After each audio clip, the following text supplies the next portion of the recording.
하나님의 의라고 하는 것이 장소에 따라서 우리에게 그림으로 다가오는 것을 살펴보았던 것이지요.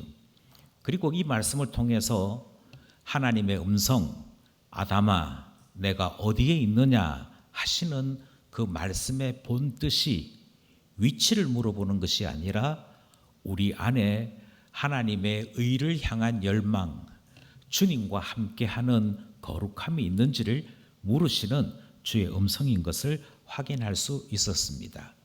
이제 두 번째 시간을 맞이하면서 하나님의 의라고 하는 것이 하나님의 영광이라고 하는 그림을 통해 설명된다 하는 점을 함께 살피기를 원합니다. 의가 무엇이냐? 다르게 말씀드리면 하나님께서 하나님의 영광을 드러내심이 있느냐? 그것을 통해 의가 무엇인지를 확인할 수 있다 하는 말씀인 것이지요. 먼저 우리가 살펴보기 원하는 구약 말씀은 출애굽기 말씀입니다. 모세가요 하나님 앞에 기도하면서 하나님 보기 원합니다. 그런 기도를 드린 적이 있습니다. 그런데 하나님 보기 원합니다 라고 하는 말을 모세가 어떻게 표현했는지 살펴볼 필요가 있는 거지요. 출애굽기 33장 18절 말씀입니다. 함께 합독하겠습니다. 시작. 모세가 이르되 원하건대 주의 영광을 내게 보이소서. 여기에 등장하는 이 표현을 깊이 생각하셔야 됩니다. 하나님 제 앞에 좀 나타나 보십시오. 그렇게 말하지 않았습니다. 하나님은 어떻게 생겼습니까? 그렇게도 묻지 않았습니다. 하나님을 보고 싶다는 말을 모세는 표현하기를 하나님 영광을 보여주십시오. 그렇게 말로 표현했던 것을 기억해야 한다는 것입니다. 하나님 영광이 하나님 모습과 똑같이 사용됩니다. 여기에만 그런 것이 아니고 주님께서 나를 보기 원한다 하는 모세에 대해 다르게 대답을 하실 때에도 똑같은 표현이 등장을 하지요. 같은 출애굽기 33장입니다. 22절, 23절 말씀 함께 합독하겠습니다. 시작.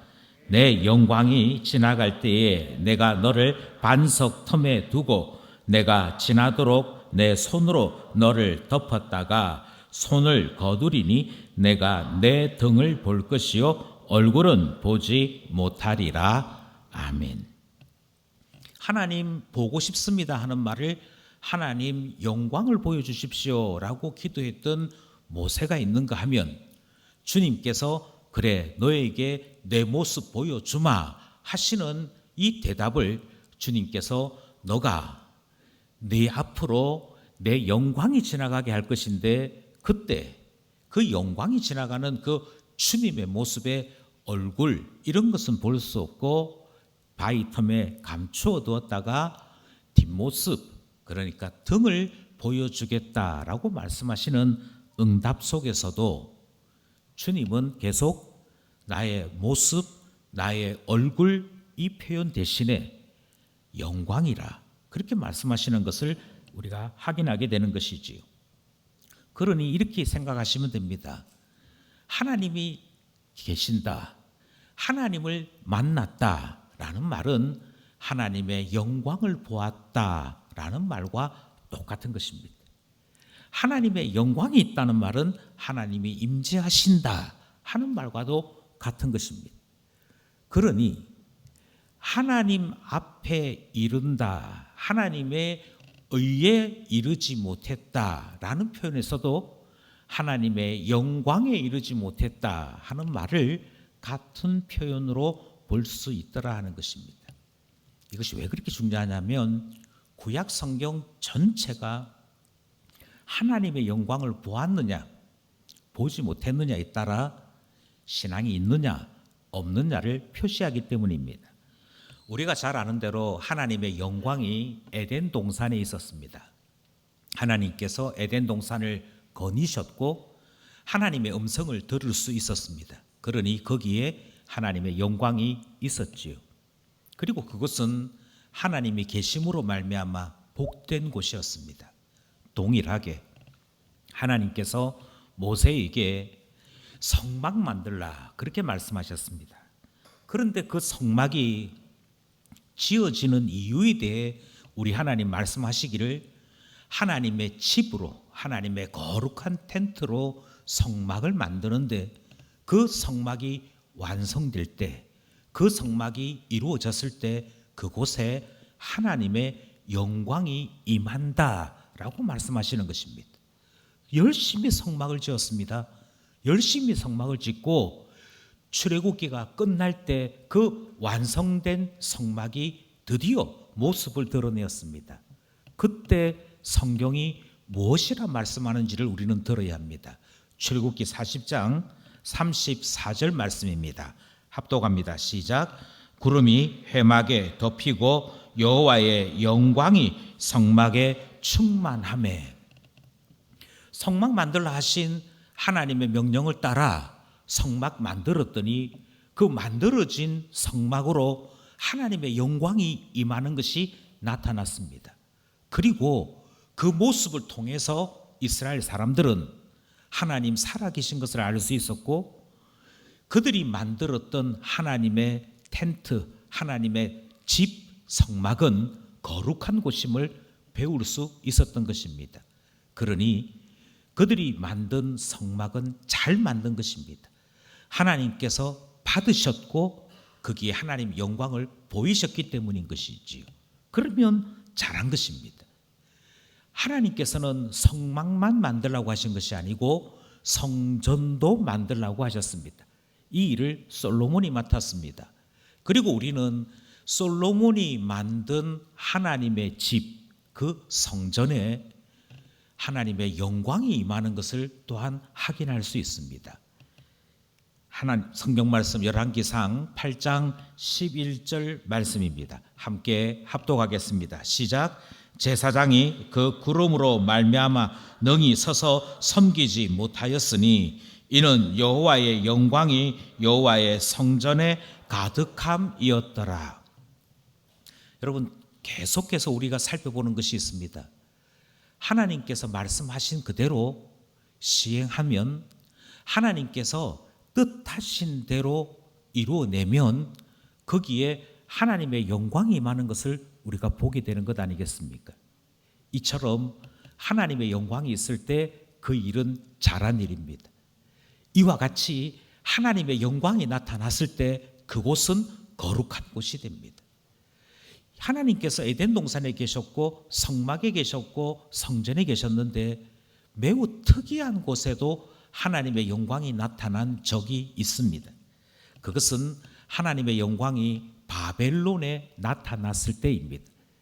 하나님의 영광이 바벨론에 나타났다는 이것은 대단히 특별한 의미를 가집니다. 왜냐하면 성경의 바벨론은 유다 왕국을 멸망시킨 장본인이기 때문입니다. 침략자들입니다.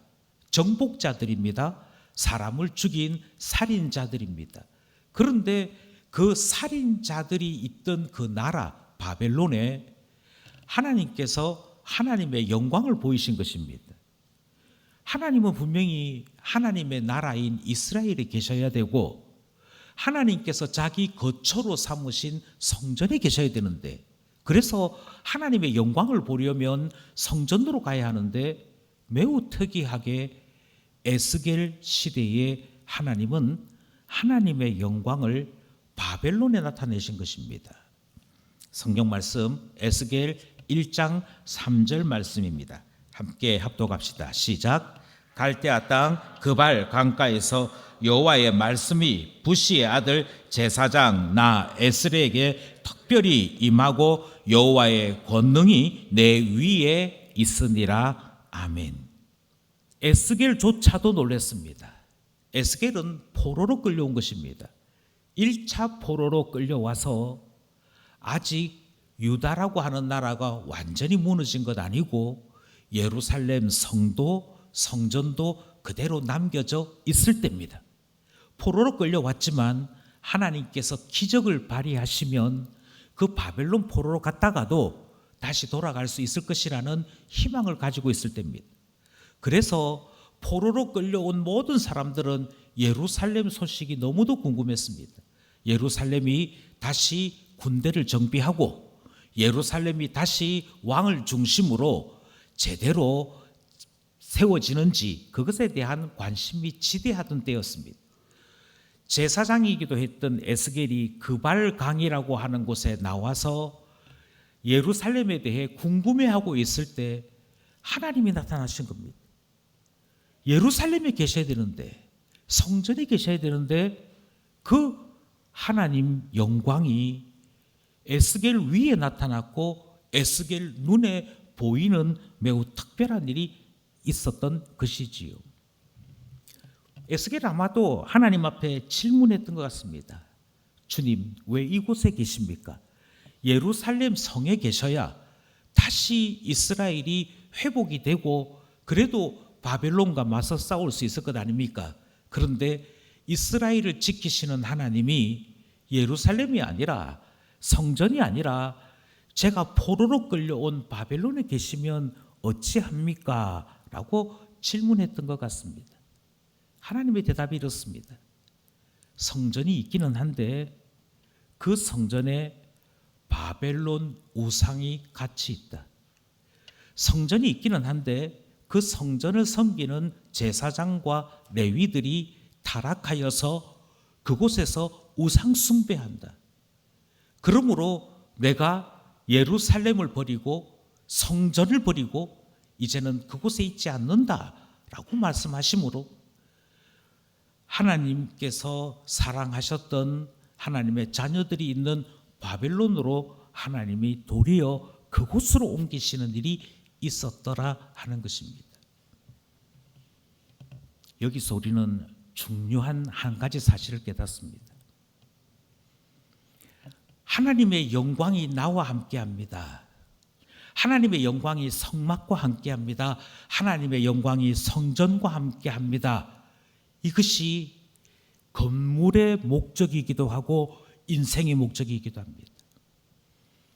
만약 그가 화려한 이름을 가지고 있는데 황금으로 지어져 있는 가치로운 곳이기는 한데 하나님께서 함께 하시지 않는다면 그 건물은 더 이상 가치 없는 것이고 그 인생은 더 이상 가치 없는 것이지요. 그만큼 하나님이 나와 함께 하심으로 하나님 때문에 가치 있음을 드러내는 한 가지 그림이 무엇이냐? 그게 하나님 영광입니다. 하나님께서 우리 가운데 오셔서 하나님이 함께 하심을 나타내시는 그 영광이 있을 때 그 사람이든 그 집이든 아름답고 귀하고 존경받는 그것으로 바뀌게 되더라 하는 사실을 우리는 확인하더라는 것입니다. 바로 여기에 우리의 고민이 있는 것이지. 성전에 하나님 영광이 있었는데 그 영광이 계속 머물러 있지 아니하고 떠나시더라는 것이죠. 떠나버렸을 때 유다는 멸망했습니다. 하나님의 영광이 떠났을 때 성전은 완전히 무너지고 맙니다. 우리는 이 사실을 기억하면서 하나님 영광 그것을 바라는 인생이 참 신앙의 인생인 것을 다시 깨닫게 되는 것이죠. 주의 영광을 나타내 주시옵소서. 주님께 영광 돌리는 인생 되게 해주십시오. 그것이 신앙인들이 반드시 품어야 될 기도 제목이요 소원인 것을 우리는 깨닫게 되더라 하는 것입니다. 그렇게 해서 결국 하나님께서는 유다를 버리셨습니다. 성전을 버리셨습니다. 더 놀라운 사실이 있습니다. 그들은 포로로 끌려갈 때 예레미야 선지자로부터 하나님의 약속을 듣습니다. 하나님의 약속은 이랬습니다. 70년이 지나면 포로에서 돌아오게 될 것이라 주님께서 그렇게 약속해 주셨습니다. 바로 여기서부터 우리는 70년 포로 생활과 그 뒤에 기환이라고 하는 놀라운 사건을 알고 있는 것이지요. 주님은 약속대로 그들을 돌아오게 했습니다. 고레스라고 하는 왕을 통해 해방되도록 했고 주님께서 돌아온 그들에게 예루살렘 성을 다시 재건하도록 그리고 그들이 그렇게도 소원했던 성전을 다시 지어서 하나님께서 그곳에 머무시도록 그들은 예루살렘 성과 성전을 짓는 일을 했던 것입니다. 예루살렘 성 잘 지었습니다. 여러 방해들이 있었지만 그래도 예루살렘 성을 그 성벽을 둘러싸고 지음으로 그래도 보존할 수 있었습니다. 예루살렘 성전, 스룹바벨이 중심이 되어서 이 성전을 지어 나갔는데 어려움이 참 많았습니다. 짓다가 중단하기도 했습니다. 그리고는 다시 학개라고 하는 선지자와 스가랴라고 하는 선지자가 일어나서 어떻게 하나님의 집을 저렇게 내팽겨 쳐둘 수 있느냐, 그렇게 독려해서 마침내 이 성전을 완공하게 됩니다. 우리는 솔로몬 성전이 무너지고 난 다음에 두 번째 지어진 성전을 스룹바벨 성전이라고 부르지요. 그런데 여러분, 이 사실을 아십니까? 스룹바벨 성전을 지었는데요, 성전이 지어졌으면 하나님의 집이기 때문에 하나님이 그곳에 임재하셔야 되는 것 아니겠습니까? 하나님께서 임재하시면 하나님의 영광이 나타난다는 것을 우리는 구약 역사를 통해 계속 확인해 왔지 않습니까?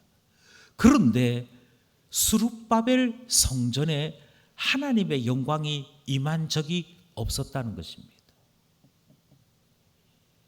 그들이 포로에서 돌아와 가난함에도 그들이 70년 동안 가지고 있던 모든 재산, 모든 환경들 다 저버리고 그들이 예루살렘으로 돌아와서 정말 목숨 내어놓고 그 성과 성전을 지었음에도 하나님의 영광이 나타나지를 않았습니다.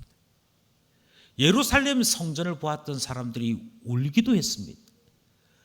힘들게 지었는데 초라하고 특별히 하나님의 영광이 나타나 보이지 아니할 때 학개라고 하는 선지자가 이와 같이 하나님의 영광이 나타나지 않는 것에 대해 하나님의 뜻을 전달합니다. 그것이 학개 2장 9절 말씀입니다. 학개 2장 9절 말씀 합독합시다. 시작. 이 성전의 나중 영광이 이전 영광보다 크리라. 만군의 여호와의 말이니라. 내가 이곳에 평강을 주리라. 만군의 여호와의 말이니라. 학개 선지자가 이렇게 얘기합니다. 여러분, 이 성전 짓느라고 고생하신 것 하나님이 알고 계십니다. 이 성전이 정말 힘들게 지어진 것, 다른 사람들은 이곳에 대해서 관심도 가지고 있지 않을 때 여러분들은 여러분이 가지고 있는 모든 소유를 내어놓고 여러분들이 가지고 있는 모든 노동력을 다해서 여기에 있는 성전을 완성한 것 하나님이 알고 계십니다. 그러나 이 성에 지금 하나님의 영광이 나타나지 않는 것은 하나님께서 예루살렘 솔로몬 성전의 영광만 존귀하게 하신 것이 아니고 그 솔로몬 성전의 영광보다 훨씬 더 큰 영광을 이 성전 안에 장차 나타내실 겁니다. 그때가 되면 주님께서 우리 가운데 평강을 주시는 분인 것이 분명하게 나타날 것입니다. 그것이 학개 선지자가 약속한 하나님의 계시의 말씀이었습니다. 우리는 여기서 한 가지 궁금한 것이지요. 노력을 다했습니다. 최선을 다했습니다. 이 성전 짓는 동안에 여러 사람이 죽었습니다. 그들이 가지고 있던 모든 재산들 여기에 다 털어넣었습니다. 그럼에도 불구하고 왜 스룹바벨 성전에는 하나님 영광이 없었던 것인가? 혹시 우리가 그렇게 되는 것 아닌가? 열심히 주님을 섬겼습니다. 성도로, 집사로, 장로와 권사로 열심히 섬겼고 주님 앞에 모든 것을 다 바쳤습니다. 그런데 주 앞에 이르렀을 때 너의 인생에는 하나님의 영광이 없었다라고 말씀하시면 어찌하는가? 이것은 우리의 고민이 되는 것 아니겠습니까? 어떻게 해서 이곳에 하나님의 영광이 임하지 않은 것인지를 우리는 에스겔 말씀을 통해서 살펴보려고 합니다. 왜 에스겔 말씀을 통해 살펴보려고 하느냐면 에스겔 말씀이 쭉 전달되고 난 다음에 맨 마지막에 이르러 에스겔은 하나님의 계시가 어떻게 전달되고 어떻게 나타났는지 계시의 목적을 설명하는 내용으로 에스겔서가 끝을 맺습니다. 그것이 에스겔 48장 35절 말씀이지요. 에스겔 48장 35절 말씀 함께 합독하겠습니다. 시작. 그 사방의 합계는 18,000척이라. 그날 이후로는 그 성읍의 이름을 여호와 삼마라 하리라. 에스겔서 맨 마지막 부분에서는 성전을 청량하는 내용이 등장하고 예루살렘 성을 청량하는 내용이 등장합니다. 그런데 그곳에 있는 성전이나 그곳에 있는 예루살렘 성이 그들이 알고 있는 예루살렘 성전과 예루살렘 성이 아니었습니다. 그것은 하늘에 있는 것이었습니다. 하늘에 있는 성전과 하늘에 있는 새 예루살렘을 청량하고 그곳에 있는 하나님의 백성들의 수를 헤아리는 내용으로 에스겔서가 끝을 맺습니다. 그러니 거기에는 영광이 있는 성전이 있었던 것이죠. 그런데 그 영광이 있는 성전에 대한 설명을 쭉 다 하고 난 다음에 이 성을, 이곳을 이제는 사람들이 예루살렘이냐 아니냐 이렇게 부르지 아니하고 새로운 이름을 하나 붙입니다. 그 새로운 이름이 여호와 삼마라고 이름 붙여졌더라는 것이지요. 여호와 삼마라고 하는 것은 하나님이 거기 계신다. 영광의 하나님이 하나님의 영광을 그곳에 나타내셨다 하는 뜻을 가지고 있는 것이지. 그래서 우리는 비교하는 겁니다. 스룹바벨 성전에는 왜 하나님 영광이 없었고 에스겔이 보았던 그 성전에는 여호와 삼마라고 하는 이름이 붙여지는 하나님의 영광이 나타났는가? 두 개 사이에 무엇이 문제였던가? 우리는 그것을 살펴보게 되는 것입니다. 먼저 우리는 에스겔서가 이스라엘의 잘못이 무엇이었는가? 그것부터 말씀하시는 것을 듣게 됩니다. 에스겔 3장 21절입니다. 하나님께서 에스겔을 파수꾼으로 삼으십니다. 파수꾼이 해야 될 일은 적이 쳐들어오면 적이다 하고 외치는 일을 하는 것이지요. 주님께서 에스겔을 파수꾼으로 세우시면서 너 외쳐라. 지금 적이 쳐들어왔다. 이스라엘이 위기에 처했다. 외쳐라. 그렇게 말씀하십니다. 그 무슨 위기에 처했느냐? 무슨 위기에 처했느냐면 그들이 여호와의 말씀을 알아듣지 않는 것입니다. 하나님의 말씀을 듣고 깨닫지 않는 것입니다. 그렇게 했을 때 하나님께서 에스겔을 파수꾼으로 세우시고 경고하라. 경고해서 그들이 들으면 그들도 살고 외쳤던 파수꾼도 하나님 앞에 칭찬받게 된다. 그런데 만약 파수꾼이 외쳤음에도 불구하고 거기에 있는 사람들이 듣지 아니해서 죽게 되면 그 사람들은 자기들이 듣지 아니했으므로 죽은 것이므로 그들은 자기 불순종에 대한 책임을 지게 될 것이다. 그런데 외쳤던 파수꾼은 아무 잘못이 없으므로 하나님께서 너 잘했다 하신다고 말씀하십니다. 이 말씀은 왜 예루살렘이 멸망했느냐, 하나님께서 왜 예루살렘 성전을 떠나셨느냐에 대한 첫 번째 설명입니다. 이유는 그들이 하나님 말씀 듣지 않았습니다. 하나님 말씀에 대한 경고를 우습게 알았습니다. 이것이 첫 번째 하나님께서 성전을 떠나신 이유였습니다. 8장에 보면요, 이 에스겔 8장에서 이스라엘 사람들이 우상 숭배한 내용이 기록되고 있습니다. 하나님 왜 성전을 떠나셨느냐? 간단합니다. 하나님 섬긴다고 신용은 하면서도 정작 우상 숭배했기 때문입니다. 우상을 숭배했을 때 하나님은 그들을 버리십니다. 그래서 최종적으로 에스겔 10장에서 하나님은 성전을 떠나십니다. 에스겔이 계속 질문합니다. 하나님 왜 떠나십니까? 하나님이 떠나시면 이 민족은 어떻게 됩니까? 그때 주님께서 너 예루살렘 성전을 다시 한번 보아라. 그 마당에 바벨론 신상이 있다. 그 마당 그곳에서 음란한 행위가 벌어지고 하나님을 섬긴다는 성전에서 도리어 우상 숭배하는 자들이 그곳에 재물을 갖다 놓고 엎드려 절하고 있다. 그랬을 때 나는 떠난다 라고 말씀하시는 하나님의 모습이 기록되어 있는 것이지요. 이것이 에스겔서가 계속해서 가르치는 것입니다. 하나님 영광이 항상 머물러 있는 것 아니다. 하나님 영광이 떠날 때도 있다. 그래서 성전을 지어서 하나님 집이라고 했지만 하나님이 그 집을 버리실 때가 있다라고 말씀하시더라는 것입니다. 이것이 바로 중요한 이유였습니다. 이것만 있는 건 아니지요. 에스겔 11장 18절 말씀, 19절 말씀, 20절 말씀까지 함께 읽으려고 합니다. 여기서 우리는 아주 중요한 하나님의 말씀을 다시 듣게 됩니다. 어떻게 하면 하나님 다시 돌아오시겠습니까? 어떻게 하면 이스라엘이 다시 하나님의 영광을 가진 나라가 될 수 있습니까? 그것에 대한 하나님의 답입니다. 18절 말씀부터 함께 합독하겠습니다. 시작. 그들이 그리로 가서 그 가운데에 모든 미운 물건과 모든 가증한 것을 제하여 버릴지라. 하나님은 그만큼 우상 숭배를 싫어하십니다. 하나님은 그만큼 가증한 행동을 싫어하십니다. 19절 말씀입니다. 19절 말씀 시작. 내가 그들에게 한 마음을 주고 그 속에 새 영을 주며 그 몸에서 돌 같은 마음을 제거하고 살처럼 부드러운 마음을 주어.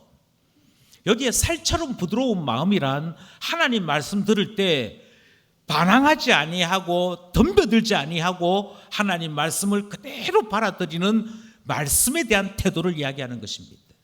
그런데 하나님은 이와 같은 일이 일어날 때 사람의 힘과 사람의 의지로 되는 것이 아니다라고 말씀하십니다. 너희들 마음을 다해라, 뜻을 다해라, 정성을 다해라. 그래서 내가 너희들에게 이제부터 주는 계명을 하나도 어기지 말고 잘 지켜라. 이렇게 말씀하시지 않습니다. 왜냐하면 그렇게 오랫동안 말씀하셨음에도 불구하고 이스라엘이 지금까지 보여주었던 것은 그들의 힘으로, 그들의 능력으로 하나님 말씀에 순종하지 아니하는 것을 오랫동안 여러 차례 확인했기 때문입니다. 하나님 말씀을 지킨다는 것, 하나님 말씀에 순종한다는 것이 힘으로 되지 않습니다. 자기가 가지고 있는 능력으로 되지 않습니다. 그럼 어떻게 되느냐? 죄송한 얘기지만 실패 역사가 되풀이될 뿐 아니겠습니까? 다시 포로에서 돌아간다 한들, 다시 애굽에서 약속의 땅으로 돌아간다 한들, 사람들이 그곳에 돌아오기만 하면 똑같은 범죄, 똑같은 나태함, 똑같은 우상숭배 반복할 것이 분명하지 않겠습니까? 그때 하나님께서 에스겔에게 이렇게 말씀하십니다. 지금까지 그들이 가지고 있는 능력, 그들이 가지고 있는 힘을 기대하고 하나님 말씀, 율법을 가르쳐 주었다. 하나님 말씀인 율법을 가르쳐 주면서 이렇게만 해라, 이렇게만 하면 내가 너희와 함께 하겠다, 너희에게 영광을 나타내 주겠다 했지만 아무도 이 일을 제대로 한 자가 없더라. 그래서 하나님이 이렇게 말씀하십니다. 70년 포로 생활하는 동안에 내가 한 가지를 가르쳐 주려고 하는데 그것이 무엇인고 하니, 하나님을 섬길 때, 하나님을 사랑할 때 힘으로 되는 것 아니고, 내가 가지고 있는 능력으로 하는 것 아니고, 주님이 내게 주시는 그 마음으로, 내가 너희에게 한 마음을 주는데 이 마음은 한 영이 우리 가운데 임함으로 우리에게 생겨난 마음이라 그렇게 말씀하십니다. 이 마음이 한 영으로 말미암아 우리 가운데 생겨난 이 마음이 우리 가운데 나타나게 될 때 어떤 일이 벌어지느냐? 완악한 이스라엘도, 고집센 이스라엘도 그들 가운데 있는 돌 같은 마음 제거해버리고 부드러운 마음을 가진 자로 바뀌게 되더라, 그렇게 말씀하십니다. 이게 문제인데, 이게 먼저 있어야 그 다음이 일어납니다. 20절입니다. 20절 말씀 시작. 내 율례를 따르며 내 규례를 지켜 행하게 하리니 그들은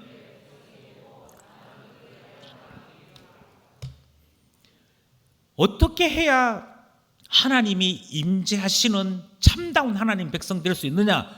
어떻게 해야 하나님 말씀을 지켜서 하나님과 함께하는 자가 될 수 있느냐? 그것에 대해 오직 답은 하나밖에 없다. 우리의 힘으로 되는 것 아니다. 우리의 능력으로 되는 것 아니다.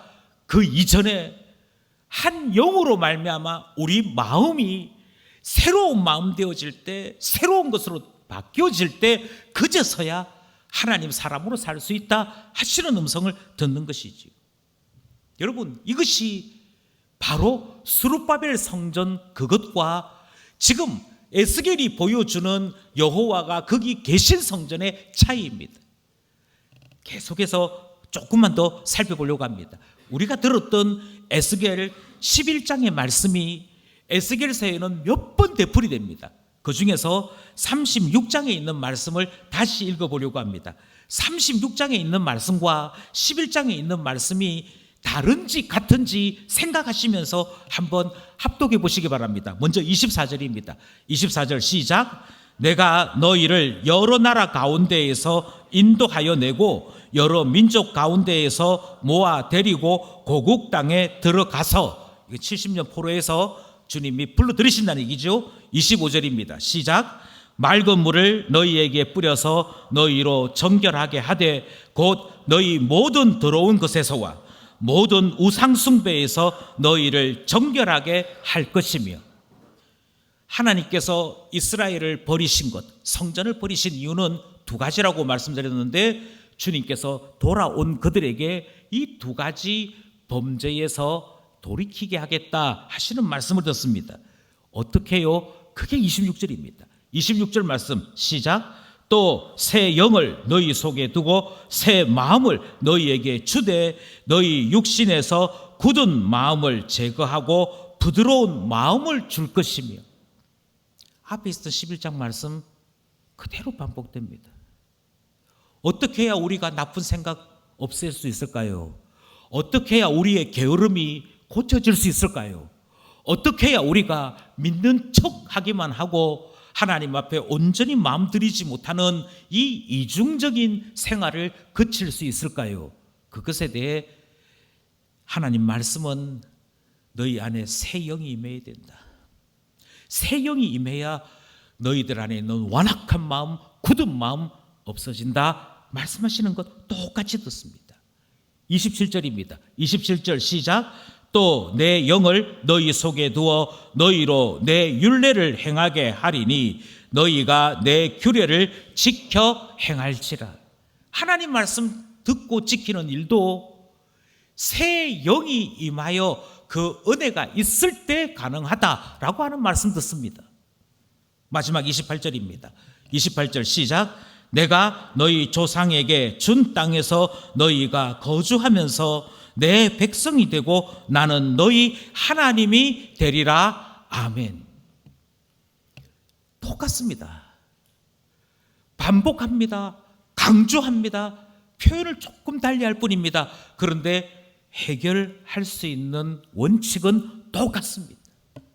그리고 이것이 해결되어질 때 그 모든 사람들 속에 하나님이 내 안에 계시는 하나님의 영광이 나타나는 것이지요. 모든 사람들의 삶 속에 하나님의 영광이 나타난다는 말은 그의 인생이 하나님으로 말미암아 인정받는 인생, 제대로 된 인생으로 그들이 자기의 삶을 살아가게 되더라 말씀하시는 내용입니다. 이것이 에스겔 선지자가 우리에게 보여준 내용입니다. 그리고 우리는 이 36장 다음에 37장 말씀을 대하게 되는데요, 그 37장 말씀은 에스겔 선지서에서 너무도 유명한 한 가지 환상에 대한 내용이 등장합니다. 마른 뼈 환상이요. 하나님께서 에스겔 선지자를 마른 뼈가 가득한 곳으로 데려가십니다. 해골이 말라서 깨져버려 있는 그곳에 불러들이시고는 네가 보기에 얘들이 살아있는 것 같으니 죽은 것 같으니, 예, 죽었습니다. 죽어도 너무 오래전에 죽어서 뼈가 말라 있습니다 하는 내용 등장합니다. 그런데 그 죽어있는 뼈들에 생기가 임합니다. 영이 임합니다. 그랬더니 죽었던 그들이 다시 살아나고 군대를 이루는 모습을 주님이 에스겔에게 보여줍니다. 36장에서 귀로 들었던 영이 임하면 새롭게 될 것이다, 살아나게 될 것이다를 주님은 에스겔의 눈으로 확인시켜 주신 것입니다. 결국 에스겔서가 우리에게 계속 말씀하시는 내용이 무엇이겠습니까? 왜 그곳에는 하나님의 영광이 없었고 주님이 새롭게 보여주시는 그 하늘의 성전에는 하나님의 영광이 있느냐? 네, 그것은 아주 분명합니다. 하나님의 영광을 내 힘으로 내 손으로 이루려고 하느냐 아니냐의 차이지요. 성전이 대단히 화려한 건물입니다만 그 자체로는 사실 아무런 가치가 없습니다. 성전이 성전으로서 영광이 되려면 그곳에 하나님의 영광이 임하여 내가 이곳에 있노라 할 그때에 성전이 성전다운 것이고 영광이 있는 것 아니겠습니까? 주님이 학계 선지자를 통하여 나중 영광이라고 말했던 것은 예수님이었습니다. 예수님께서 영광이신 분으로 성전에 나타나셨습니다. 그제서야 스룹바벨 성전은 성전으로서 하나님의 영광을 모신 진짜 성전 될 수 있었더라 하는 것이지요. 요한복음 1장 14절 말씀입니다. 요한복음 1장 14절 말씀 시작. 말씀이 육신이 되어 우리 가운데 거하심에 우리가 그의 영광을 보니 아버지의 독생자의 영광이요 은혜와 진리가 충만하더라. 아멘.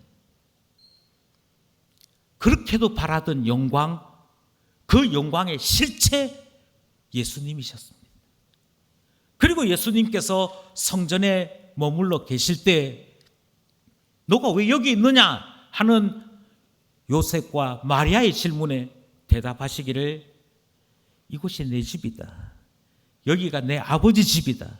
내가 여기에 있어야 할 줄을 몰랐습니까? 라고 말씀하시는 예수님의 대답을 우리가 기억하고 있는 것이지요.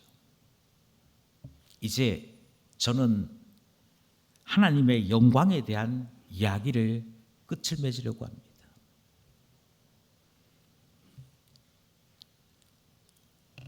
성전이라고 다 하나님이 임하시는 것 아닌 것 보았습니다. 이걸 구약에 있는 선지자들은 이렇게 표현했습니다. 하나님께서 영광으로 임하시는 성전은 어떤 성전이냐? 손으로 짓지 아니한 성전이다. 여러분 다시 말씀드립니다. 솔로몬의 황금 성전이 비싼 집이기 때문에 하나님이 임하셨던 것이 아닙니다. 거기는 여호와의 영이 임하였고 성령에 충만한 하나님의 일꾼들이 성전을 지었기에 주님은 그곳에 임하셨습니다. 이 말씀을 조금만 생각해 보면 성전이라고 불려질 때 돌덩어리, 거기에 있는 보석이, 황금이 하나님의 영광이 임하는 조건이 아닌 것을 보게 됩니다. 하나님의 영광이 손으로 짓지 아니하는 성전에 있다는 말씀은 곧 하나님께서 영광 가운데 임하시는 그것은 다른 조건이 있음을 깨닫게 하는 것 아니겠습니까? 예수 그리스도가 계신 그곳이 하나님 영광이 있는 곳입니다. 예수님께서 이걸 여러 차례 말씀하셨어요. 이 예루살렘 성 없어진다. 여기에 있는 성전 없어진다. 이게 영광 아니다. 너희들이 손으로 지었던 이 성전 헐어라. 그러면 내가 3일 안에, 내가 3일 만에 이거보다도 더 영광스러운 성전 지어보겠다 말씀하시는 그 말씀 우리가 기억하지 않습니까? 마가복음 14장 58절입니다. 합독합니다. 시작. 우리가 그의 말을 들으니 손으로 지은 이 성전을 내가 헐고 손으로 짓지 아니한 다른 성전을 사흘 동안에 지으리라 하더라 하되. 그 성전이 무슨 성전이겠습니까? 예수 그리스도 그 자체가 성전이고요. 예수 그리스도를 모신 우리가 성전되는 것 아닙니까? 하나님의 영광이 내 안에 있으면 내가 하나님 성전되는 것이지요. 우리 교회가 저와 여러분이 모여있는 이 공동체 안에 예수 그리스도 계시면 이곳에 하나님 아버지를 섬기고자 하는 주 성령의 충만함이 있으면 이곳이 우리 공동체가 성전되는 것이지요. 그래서 성경은 계속해서 이야기합니다. 건물 그것 아니고 손으로 짓지 아니한 성전 그것이 진짜다. 여러분, 이 말씀을 우리는 다시 이렇게 이야기하려고 합니다. 하나님의 영광 그것이 어떻게 나타나는지 보았더니 하나님의 영광을 내 손으로 이루어내려고 하는 그곳에는 돌이 없었습니다. 그곳에는 돌이 하나님이 임재하지 않습니다. 여러분, 저는 이것을 이렇게 말씀드리고 싶습니다. 우리가 흔히 이야기하는 열심 있는 신앙, 저 사람은 대단히 뜨거운 사람입니다. 대단히 열심히 있는 사람입니다. 그렇게 말하는 그게 진짜 신앙 같아 보이지만 죄송한 얘기인데 아닙니다. 그가 열심히 있고 뜨거울 때는 하나님 열심히 섬깁니다. 그런데 그의 열심히 수그러들면 그가 가지고 있는 재산이든 체력이든 그가 가지고 있는 지식이든 그의 모든 요소들이 어느 날 한계에 부딪히면 원망으로 바뀝니다. 불평으로 바뀝니다. 왜 사람들이 나를 인정해 주지 않느냐고 그렇게 원성을 내어 지르기 시작합니다. 이것은 하나님께서 손으로 짓지 아니한 성전을 원하신다고 말씀하심에도 하나님의 영광을 내 손으로 쟁취하려고 하고 하나님의 영광을 내 손으로 만들어 보려고 하는 행위인 것이지요. 그러니 여러분, 제발 그렇게 신앙생활에서는 하나님 영광을 소유한 하나님 백성 될 수 없는 것입니다. 가끔 부모님들 가운데에는 아이들의 신앙을 내가 만들어 갈 수 있다라고 생각하는 그런 착각을 가질 때가 있습니다. 아니, 주일학교에 오질 않아요. 이 아이가 우리 청소년부에서 훈련을 받지 않아요. 그렇게 얘기하면 아, 그렇구나, 내가 아이들의 신앙 교육에 상당히 무관심했구나, 이 생각을 해야 될 텐데, 우리 애들 신앙은 제가 알아서 합니다. 우리 애들이요 성경 동화 좋아합니다. 우리 애들이요 식사할 때마다 식사기도 합니다. 제가 보건대 우리 애들 신앙이 있어요.